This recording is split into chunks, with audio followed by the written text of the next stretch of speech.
Ụtụtụ ọma nọ ụmụ ọdịnala Igbo, afọ ọma nọ. Asị m ka chi afọta afọtara anyị ndụ, kpọpụrụ anyị ọnwụ, wetara anyị udo, wepụrụ anyị ọgba aghara, weta ife anyị ga-eri, okwu nke eri anyị. Asị m na onye chụwa anyị ya daa, onye fụ anyị si n'ọfụwa anya anyị si ka o kpuo isi, onye si na anyị kwụrụ ọtọ gbatuo anyị n'ọsọ ya bụ eze ga-akwụ ọtọ, anyị si anakwa ya ada, si na anyị azụ ka afịa mana ya ya ana ka afịa. N'ụta nsikwo ya ka ọ ga-esi dị. Ise aka m bụkwa onye nke gị, nwaada agbara ọma ụzọ mmiri. Abụ m onye mgbasa ozi ọma ọdịnala Igbo, bụrụkwa dibịa Igbo. Wee na-ajụ m Igbo ibe m si anyị apụtakwa n'ụla. Ụtụtụ ọma ọzọkwa. Isiokwu m ji maka ya wee bịa tata bụ maka afa ịjụ ese, ndị oyibo kpọrọ consultation, ndị ụka akpọ ya counseling. Anyway, ihe nji wee kpọchaa ha n'afa dị iche iche n'ọnụ dị iche iche bụ ọ ya bụ nke ọbụla ị na-aghọta ọfụma ka i jiri ya wee ghọta ife m na-achọ ịkọwa maka ya. Uru ọ dị na mmadụ ga na-agba afa na-ajụ ese, na-agba afa steady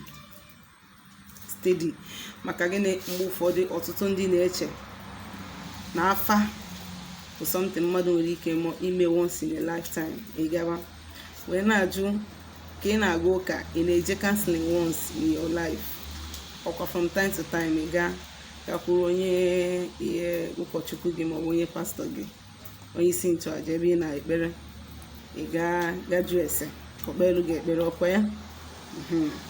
Ụta ka ọ dị n'afa. Ọ dịkwa applicable n'ụlọ ọgwụ. O nwere ndị ga-anọkọta like this, ọ bụrụkwa na o nwere ife na-ayị ya, mana onye ahụ asị gị ka o jegodo ụlọ ọgwụ ka ọ gaa megodi some test ka o cheke ka ime ahụ ya si dị. Ọ ya bụ ichekisi ya, ọ bụ na udo dị asị gị na udo dị naba. Ọkwa na onwe ife dictate asị gị na ife a ka edictate, nekwa ọgwụ anyị agba gị ma treatment anyị enye gị.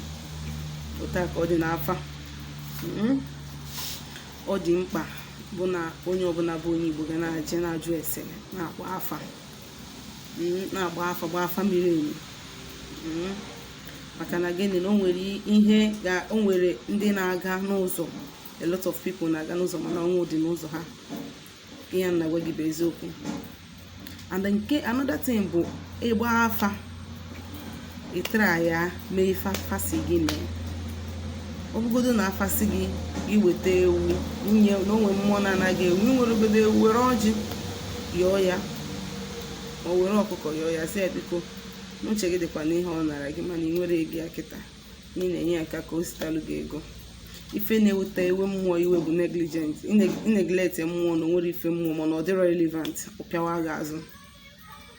O nwere mgbe somebody bịara afa na be m, wee gbasịalụ the boy afa, o wee kpụọ afa mmanya, wee jụọ ese n'isi mmanya.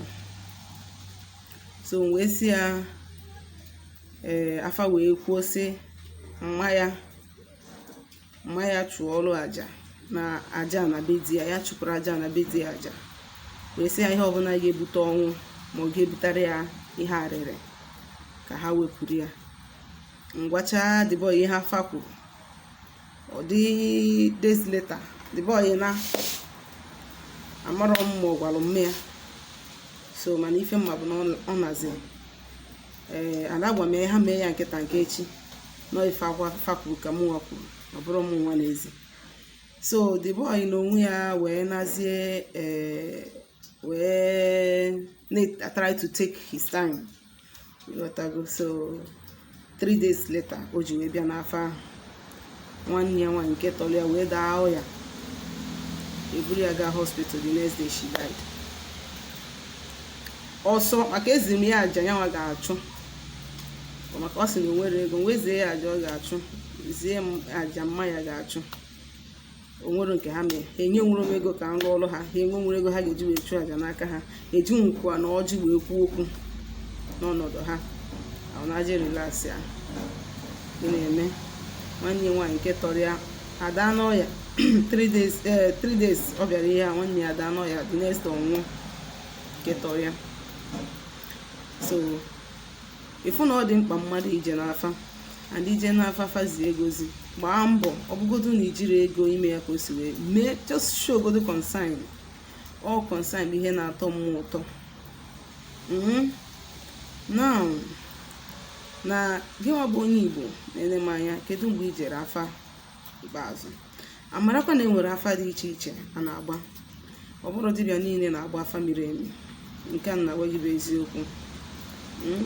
Onye a ga-abụ ịpụta mmadụ na-abụ ije ebe a sị gị na onye abụchi gị, ije ebe a sị gị na onye abụchi gị.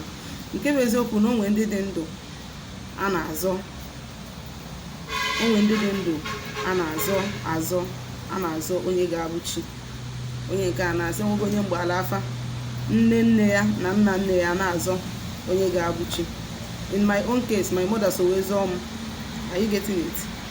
Mana o nwere steji ị ga-erute na mmụọ, o nwere aja ga na-achụpụ, nwe steji ị ga-erute onye bụ chi ga-apụta kwuo na onye abụchi gị, ndị nke ọzọ na-achị azụ ga-akwụsịrute gị mkpasa.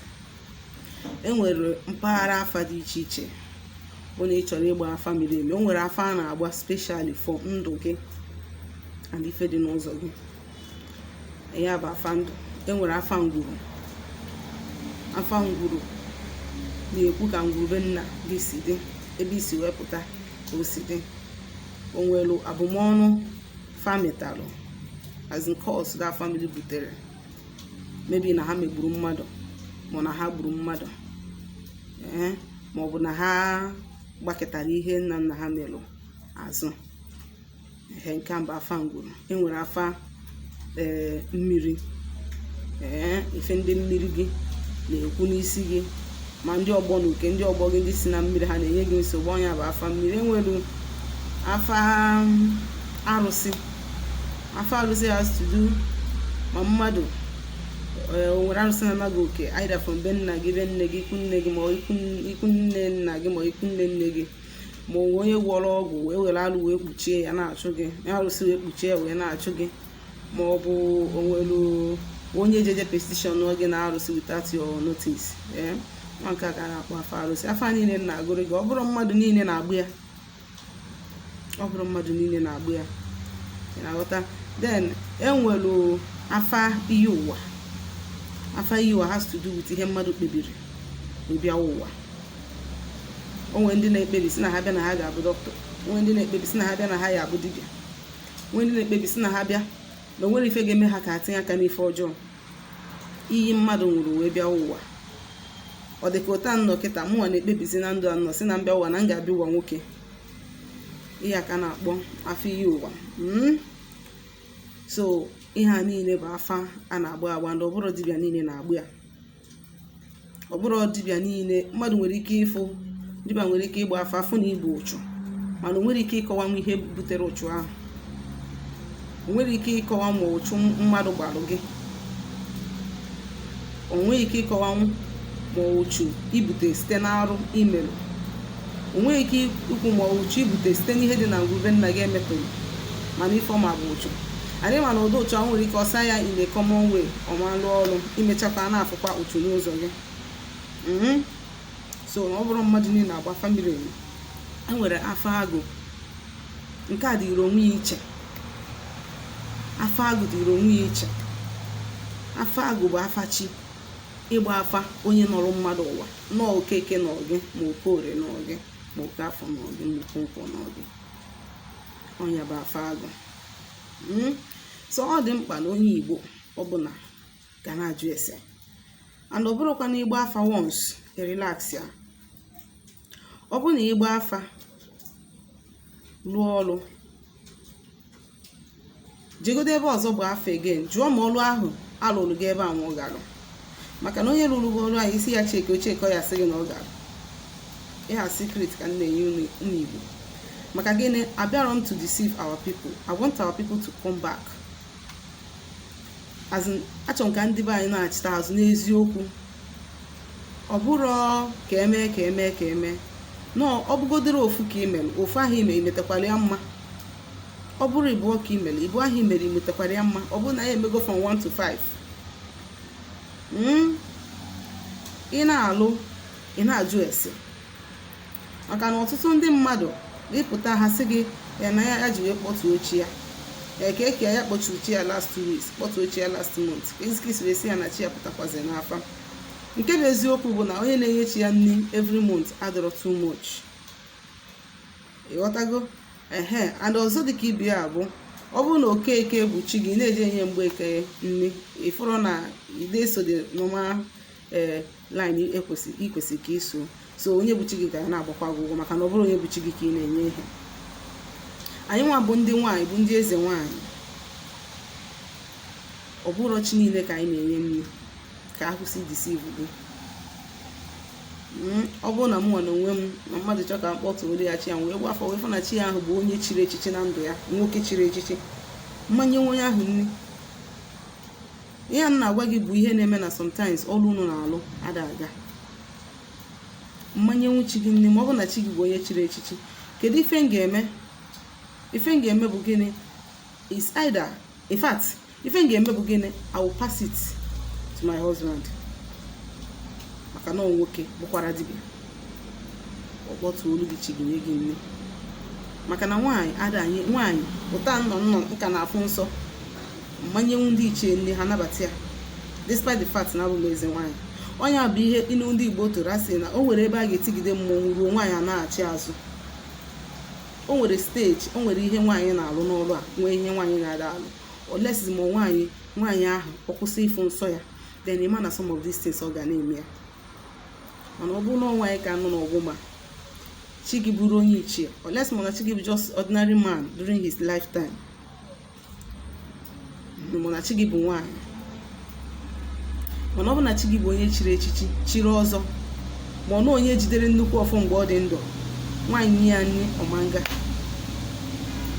Ọ ka ịghọta ihe mee sometimes na ị na-enye chi gị nri ọdaga. So gịnị ihe m na-ekwu okwu ya bụ ịnọ jee jụọ ese ka ịmagodo ma ndụ, maka nwere ike igbu afa ya esida sị gị na ndụ gị ede n'abalị ihe esida ahụ projekti ọnwụ n'isi gị. Ọ bụrụ na ị gbara afa dị next day, ka ị ga-esi wee ma na projekti gị ọnwụ n'isi gị, ka ị ga-esi wee ma na a ga-ebupụrụ gị ọnwụ nke ọnwụ, na ya akọlụ gị back to life. Aka m bụkwa onye nke gị, Nwaada Agbara Ọma Ụzọ Mmiri.